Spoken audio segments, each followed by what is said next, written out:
여러분 주님과 사귀십니까? 이 질문이 우리에게 참 중요한 질문입니다. 그리스도인들이 주님을 믿고 살아가는 삶에 있어서 가장 중요한 중심은 하나님과의 사귐입니다. 눈으로 보이는 일이 어떻게 이루어졌는가, 어떤 큰 일을 이루었는가 하는 가시적인 것보다는 하나님과의 깊이 있는 인격적인 교제 안에 우리의 소망이 있기 때문입니다. 우리가 요즘 묵상하고 있습니다마는 사울이 그렇게 무수하게 쳐들어왔던 블레셋을 물리치고 아말렉도 진멸하고 전쟁에서 승리했습니다. 그러나 그는 하나님과 더불어 하나님을 바라보는 일에 실패했습니다.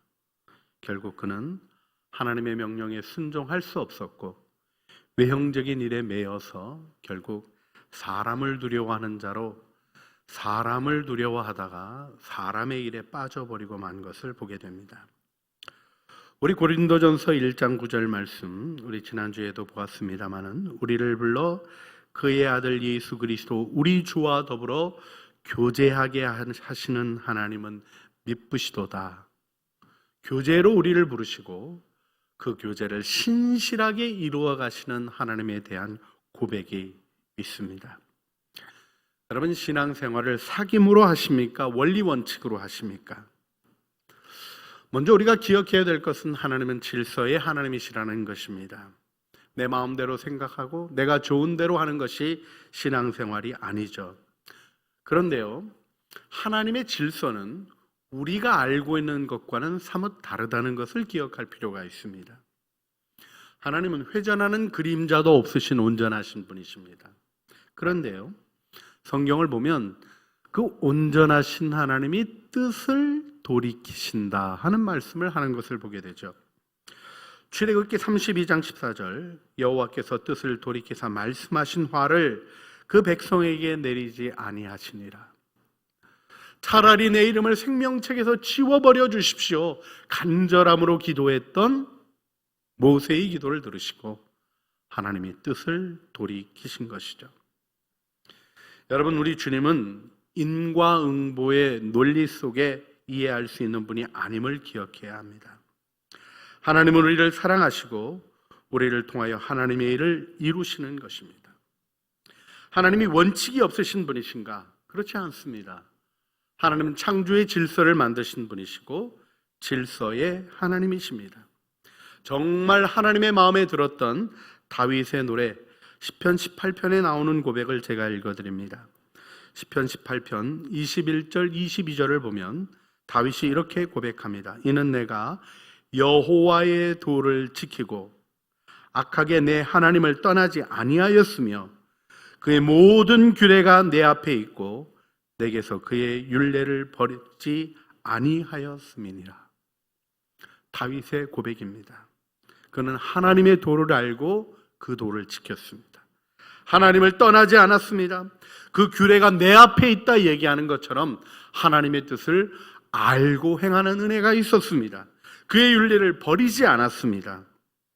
하지만 이것이 어떤 율법 조문을 따라 행하였던 일은 아닌 것을 기억할 필요가 있습니다. 여러분, 다윗이 어려웠을 때 제사장에게 가서 진설병, 하나님의 규례를 따라서는 제사장만 먹어야 되는 떡을 받아 먹습니다. 여러분, 규례라고 얘기하는 것이 다윗이 고백하는 규례가 문자적인 규례가 아닌 걸 기억할 필요가 있다는 걸 강조해 드립니다. 특별히 신약의 새 일꾼 예수 그리스도의 십자가 보혈로 말미암아 이루어진 언약의 능력과 자유를 아는 자는 하나님의 은혜 가운데 고백하게 됩니다. 바울이 고린도후서 3장 6절에 뭐라고 고백을 합니까? 그가 또 우리를 새 언약의 일꾼 되기에 만족하게 하셨으니 율법 조문으로 하지 아니하고 오직 영으로 함이니 율법 조문은 죽이는 것이요 영은 살리는 것이니라. 여러분, 율법 조문의 메인은 일은 사망의 길이라고 성경이 알려주고 있습니다. 이것을 새한글 성경은 이렇게 번역했습니다. 하나님이 우리에게 새 언약의 일꾼들이 되기에 충분한 자격을 주셨습니다. 새 언약의 기초는 문자가 아니라 성령님입니다. 문자는 죽게 하고 성령님은 살려주시기 때문입니다. 살리시는 성령의 인도하심을 따라가십니까? 성령 안에서 이루어지는 하나님과의 사귐 속에 하나님의 마음을 알고 하나님의 뜻을 아는 여호와의 길, 여호와의 규례를 아는 능력 안에 우리 모두가 함께 서기를 간절히 소원합니다. 여러분, 구약에 율법서가 있죠. 모세율법 이렇게 하는 율법서가 5가지 책입니다. 첫 책이 뭡니까? 조용히 계시면 노래를 다시 창세기, 출애굽기 이거 불러야 될 것 같은 마음이 있어서 첫 번째는 창세기, 출애굽기, 레위기, 민수기, 신명기입니다.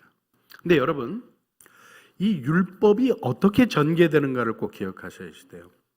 실질적인 법령들이 나오는, 이런 경우는 이렇게 해라, 저런 경우는 저렇게 해라, 이런 범죄한 자는 이런 원칙을 따라 심판하고 이렇게 처벌해라 하는 법령들이 나오는 것은 창세기에는 없습니다. 율법서의 첫 책에는 없어요.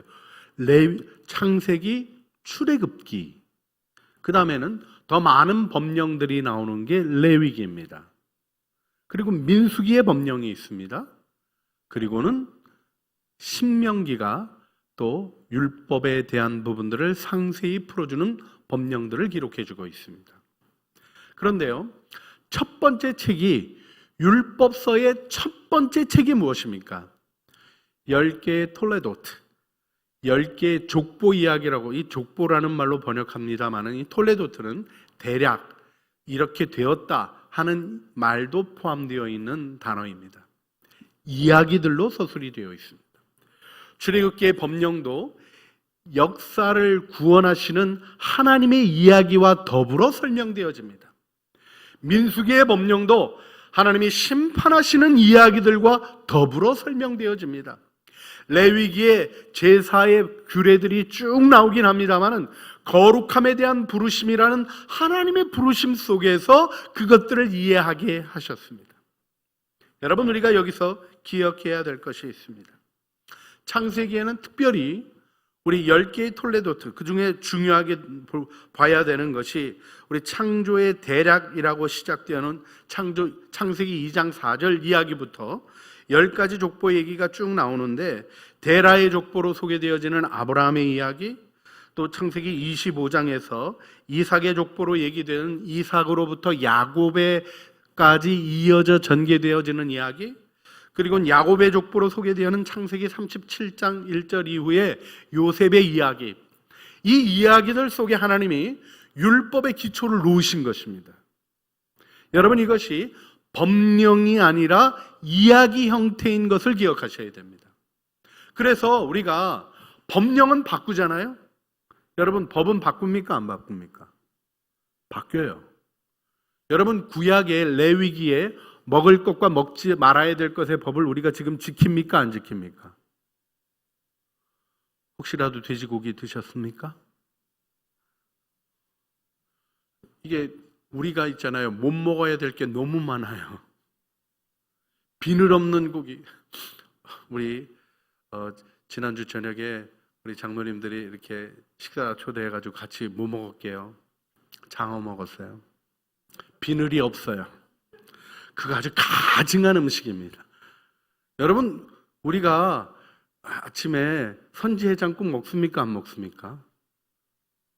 여러분 안 드시는군요. 피를 먹는 일은 하나님 앞에 금지되어 있는 일입니다. 자, 이 법령이 예수 안에서 바뀌었습니까? 안 바뀌었습니까? 바뀐다니까요. 근데 하나님의 법은 영원하다고 얘기하는 것은 무엇입니까? 그 법령 속에 담겨있는 하나님의 뜻을 발견할 길을 하나님이 창세기부터 이어지는 이야기 속에 풀어주신 거예요. 성령으로 말미암아 말씀을 깨달을 때 우리는 문자 가지고 사람을 자르는 것이 아니라 하나님의 뜻을 발견하는 길로 나아가는 영광을 얻게 되는 것이죠. 여러분, 이게 맞는 거냐 저게 맞는 거냐 정확하게 쪼개는 일을 열심히 하시는 분이 결국은 교회도 쪼개들으시더라고요. 왜요?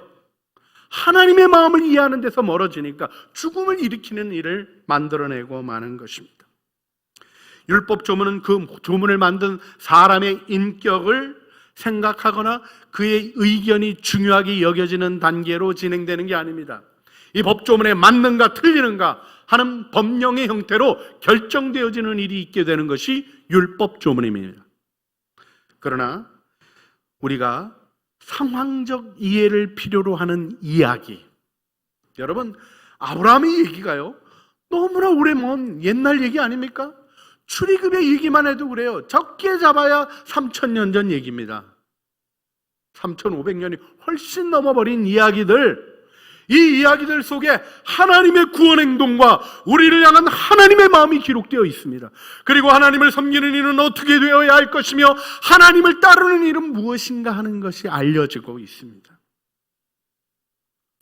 하나님이 아브라함에게 너는 본토 친척 아버지 집을 떠나 내가 내게 지시할 땅으로 가라 이렇게 말씀하셨어요.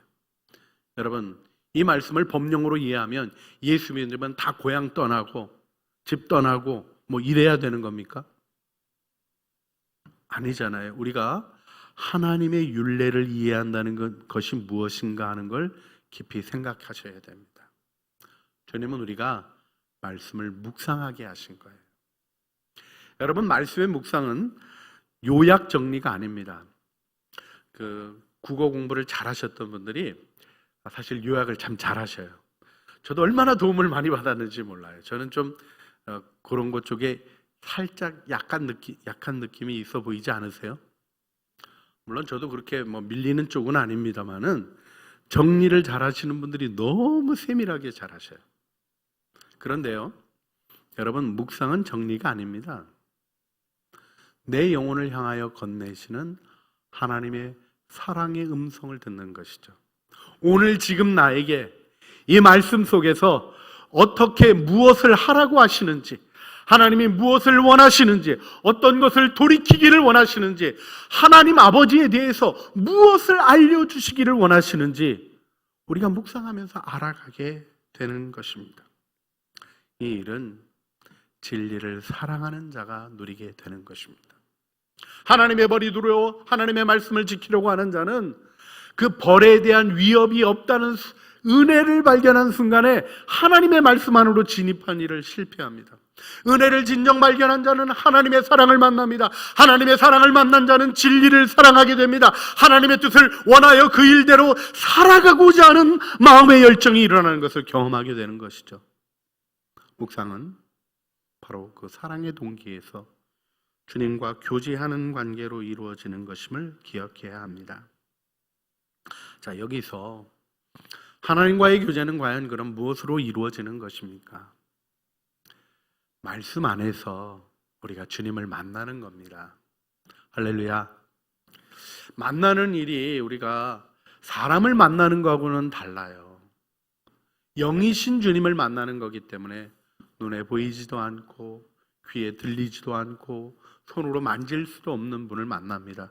그런데요, 오늘 이 요한일서를 기록하고 있는 요한은 요한일서 1장에서 뭐라고 고백하냐면요, 태초부터 있는 생명의 말씀에 관하여는 우리가 들은 바요 눈으로 본 바요 자세히 보고 우리 손으로 만진 바라 이렇게 고백합니다. 얼핏 이 말씀을 들으면 사도 요한은 주님과 함께 있어서 다 만져봤으니까 이렇게 생각하실지 모르겠습니다만은 주님이 부활하셔서 도마에게 하셨던 이야기가 무엇입니까? 네가 나를 본고로 믿느냐? 보지 않고 믿는 자는 더 복이 있다 말씀하셨어요. 여러분 손으로 만진 일도 어느 날인가 그 감각이 흐려지며 조금 혼돈스럽고 헛갈릴 때가 있지 않으신가요? 제가 좀 사진을 많이 찍는 편입니다. 좋아해서 찍기도 하고 찍히기 싫어서 찍기도 했습니다. 그래서 굉장히 많이 찍어놨어요. 그런데요, 가끔 하나 툭 띄어서 보면 이게 어디였는지 전혀 생각이 나지 않는 것들이 있습니다. 찍을 때는 굉장히 신경 쓰고 찍은 사진인 게 분명해요.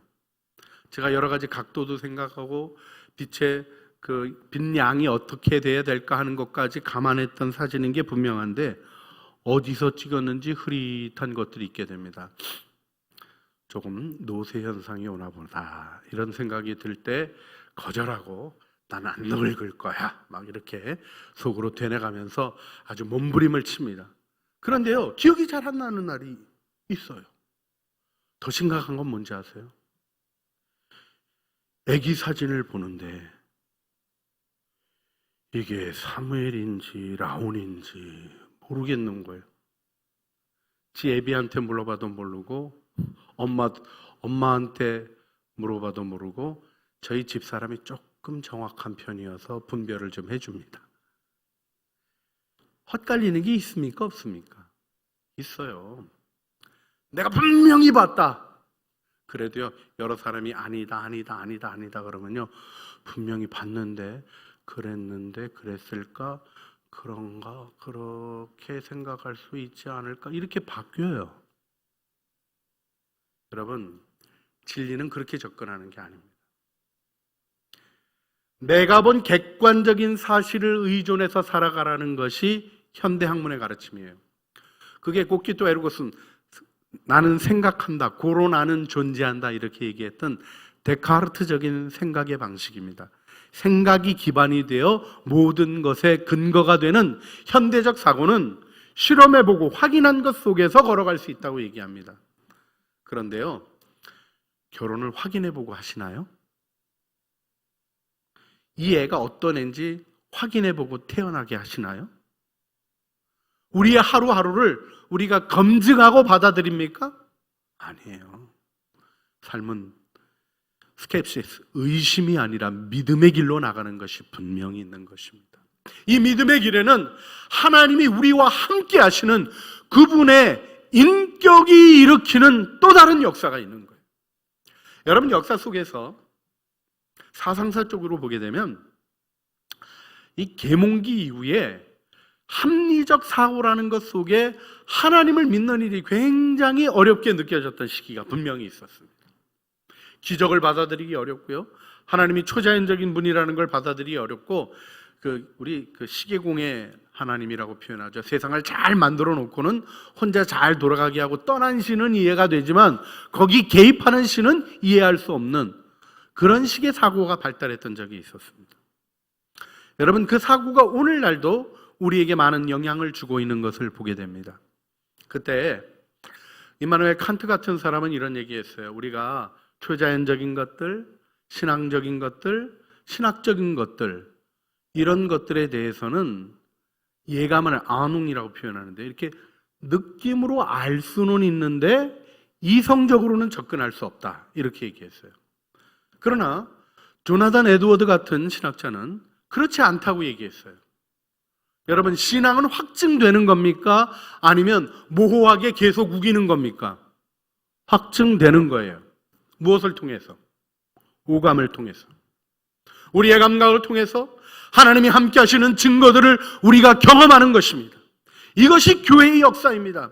여러분, 순교할 수 있는 일이 막연한 계념으로 가능하다고 생각하십니까? 아니에요. 내 안에 계신 예수 그리스도가 느껴지기에 순교의 길을 걸어가는 일을 과감히 할 수 있었던 용기가 있었던 것입니다. 지옥의 불이 느껴지기에 오늘 눈앞에 있는 물이 두렵지 않았던 믿음의 고백이 있는 것입니다. 폴리갑의 고백이 그것이 아닙니까? 폴리갑을 협박하던 로마의 병정이, 로마 관리가 그에게 별 협박을 해도 안 넘어가는 거예요. 그런데 너 그러면 불로 태워 죽이겠다고 얘기하니까 얼굴빛이 달라지는 걸 봅니다. 그리고 얘기를 듣습니다. 나는 불을 무서워합니다. 이거다 싶어가지고 뜨거운 불에 협박을 하기 시작합니다. 그때 폴리갑이 고백했던 게 무엇입니까? 요 1시간 남짓 나를 괴롭힐 수 있는 불도 내가 무서워 죽겠는데 어떻게 영원한 지옥의 불을 견딜 수 있겠습니까?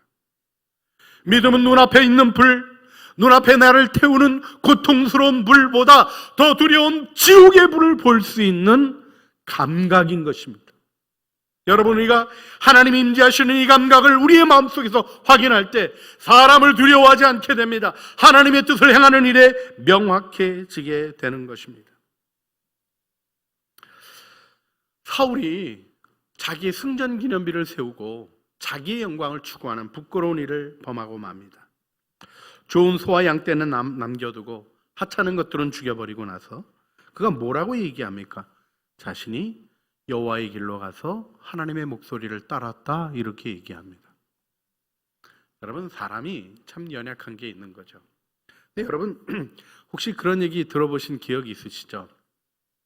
시각장애인들이 코끼리를 보고 나서 어떤 사람은 기둥 같다고 얘기하고 어떤 사람은 벽 같다고 얘기하고 그런 얘기 들어보신 적 있으세요? 시각장애인이 들으면 너무 기분 나쁜 얘기입니다. 시각장애인 중에 그렇게 사물을 대하는 사람은 한 명도 없어요. 본인이 잘 보지 못하는 것들을 인식하기 때문에 한 가지로 얘기하지 않고 주의 깊게 자신의 감각, 심지어는 육감까지 활용해서 눈앞에 있는 일들이 무엇인가를 파악해 가십니다. 여러분, 시각장애인들이 여행 좋아하는 거 아세요? 뭐 볼 게 있다고? 아니요. 바람과 냄새와 느낌 속에 열려지는 게 있거든요. 여러분, 그 코끼리 만지는 얘기는 자기의 시각과 생각에 갇힌 사람들 얘기입니다. 자기가 손 한 번 대본 코끼리 배를 보고 코끼리는 벽 같다고 끝까지 우기면서 기둥 같다고 얘기하는 사람에게 너 틀렸다, 너는 코끼리 못 만났다 얘기하는 고집선 사람들의 이야기인 것이죠. 여러분, 이 일이 해결되려면 어떻게 해야 됩니까? 눈이 열려야 되는 거예요. 이걸 오늘 본문에는 어둠의 빛이 비춘다 이렇게 말씀하고 있습니다. 여러분, 개역 개정 성경에 예수님이 오신 일에 대하여 요한복음 1장 5절이 빛이 어둠에 비추되 어둠이 깨닫지 못했다 이렇게 기록되어집니다.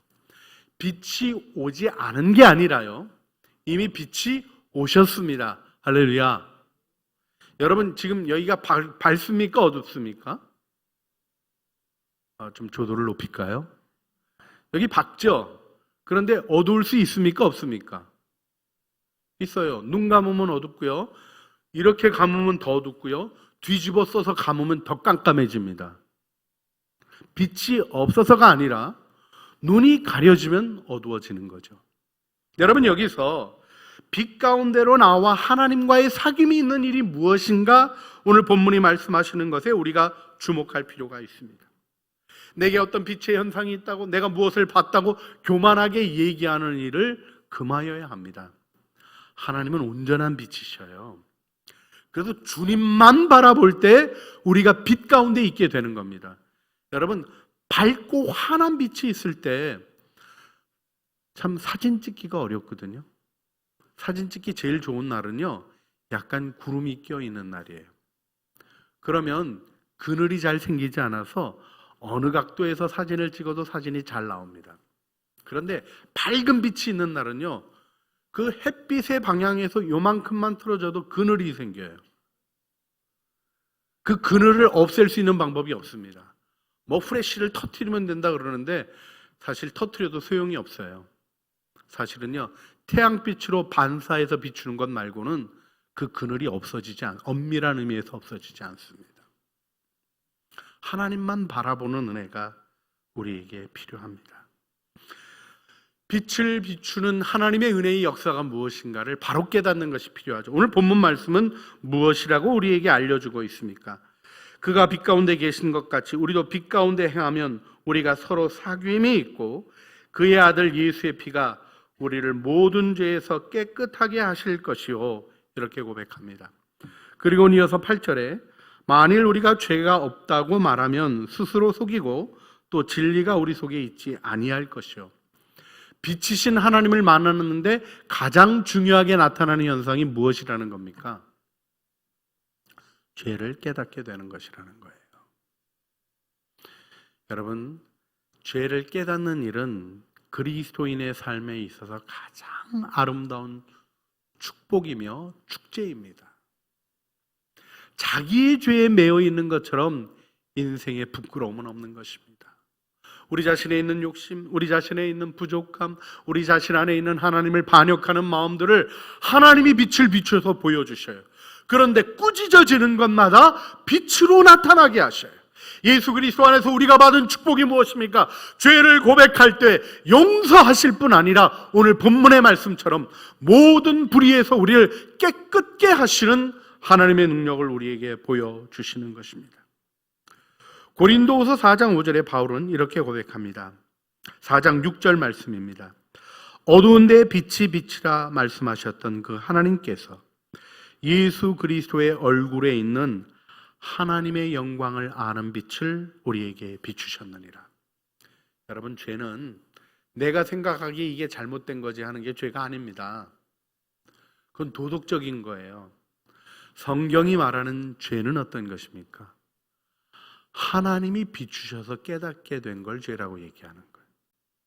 내 기준이 아닙니다.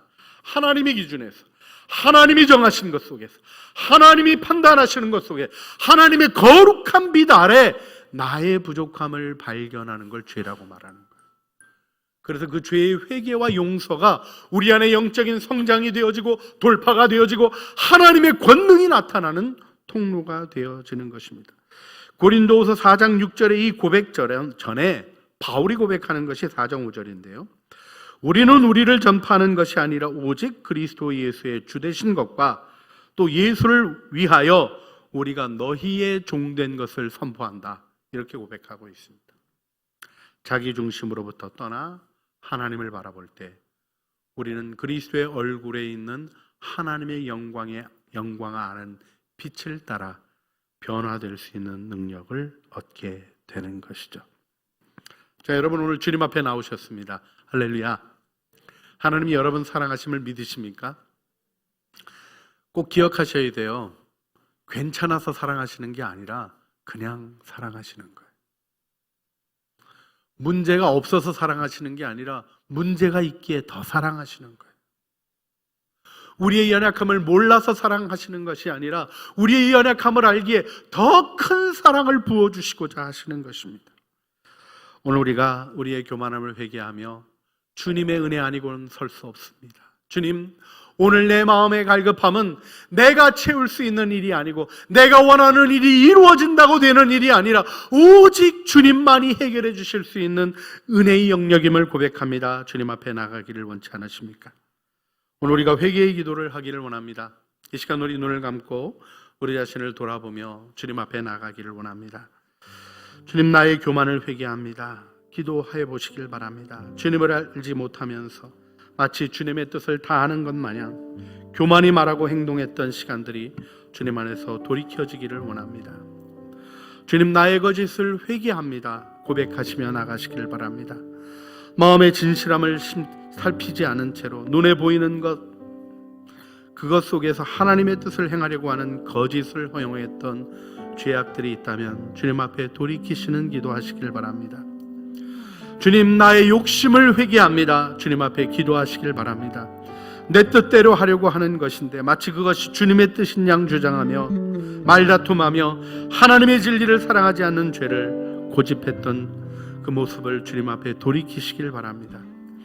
때로는 입으로 꺼내기도 어려운 실질적인 죄악에 있으면서도 내 삶에 문제가 없다고 마치 경건히 사는 주의 백성인 양 외식하며 죄를 자복하지 않았던 강박함이 있었다면 오늘 통회하며 주님 앞에 나가시기를 바랍니다.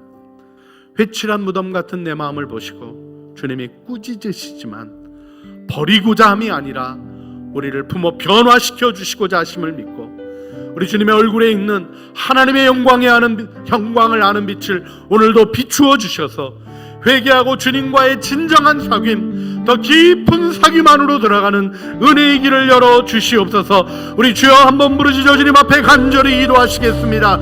주여, 우리의 기도를 들으시는 주님, 우리 주님 앞에 나와 주님 앞에 간구합니다. 우리의 간구를 들으시는 주님, 우리를 주님의 은혜 안에 붙들어 주시기를 원합니다. 하나님의 사랑 안에 세워주시기를 원합니다. 주님, 교만함을 때로는 인정하지 아니하고 내 뜻과 내 생각대로 행하려고 하고 다른 사람의 생각을 거절하고 하나님 일들 속에 하나님 형제들의 목소리 속에 주님이 들려주시는 음성이 있는가 귀 기울이지 않았던 죄를 용서하여 주시기를 기도드리옵나이다. 하나님 아버지, 판단하고 하나님 내가 하나님의 자리에 올라서 옳고 그름을 판단하였던 모든 어리석은 죄악을 용서하여 주시기를 원합니다. 주님, 주님의 은혜 앞으로 나갑니다. 하나님, 나의 뜻대로 하려고 내 뜻을 고집하며 하나님 귀를 닫고 마음을 열지 않았던 모든 낭박함을 예수의 이름으로 고백합니다.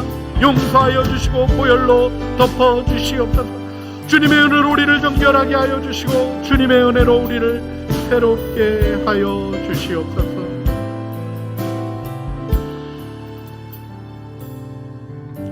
영원한 사귐에 날 초대하시네. 주님을 누리며 사는 것, 날 지으신 대로 날 부르신 대로 주님과 함께 걷는 삶. 영원한 사귐에 영원한 사귐에 날 초대하시네. 주님을 누리며 사는 것,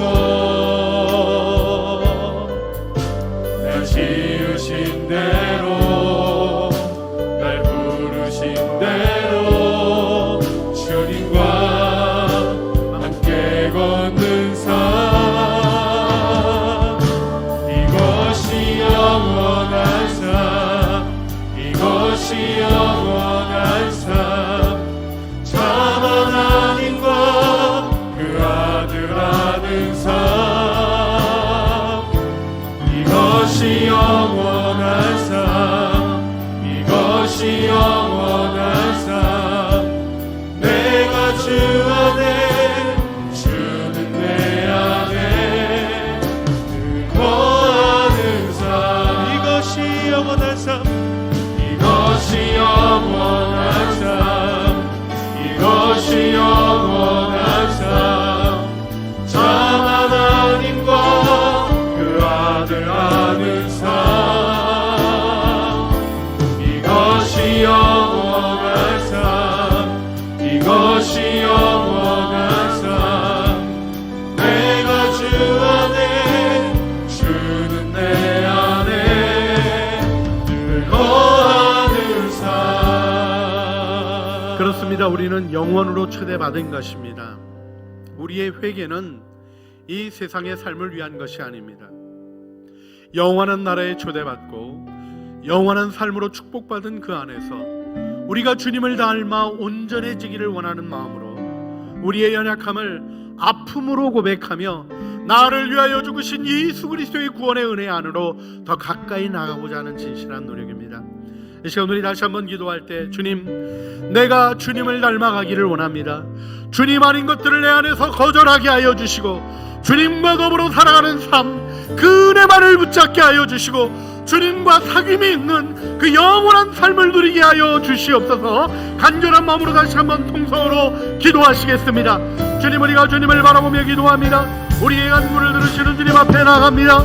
영원한 삶으로 우리를 붙드시는 하나님의 은혜를 사모하며 하나님의 은혜를 구하는 저희들의 기도를 받아주시고 오늘도 저희들의 간구를 들어주시며 하나님 죄를 깨닫고 버리고 돌이키며 주님이 주시는 용서하심을 따라 하나님의 은혜 안에 사는 저희들 되게 하여 주시길 원합니다. 믿음으로 용서를 받아들이게 하여 주시며 용서하심의 자유와 기쁨을 누리게 하시며 그 은혜 가운데 주시는 하나님의 권능을 체험하게 하여 주신 우리의 죄를 버리고 하나님의 능력 안에 서는 저희들 다 되게 하여 주시옵소서. 주님을 바라봅니다. 주님을 의지합니다.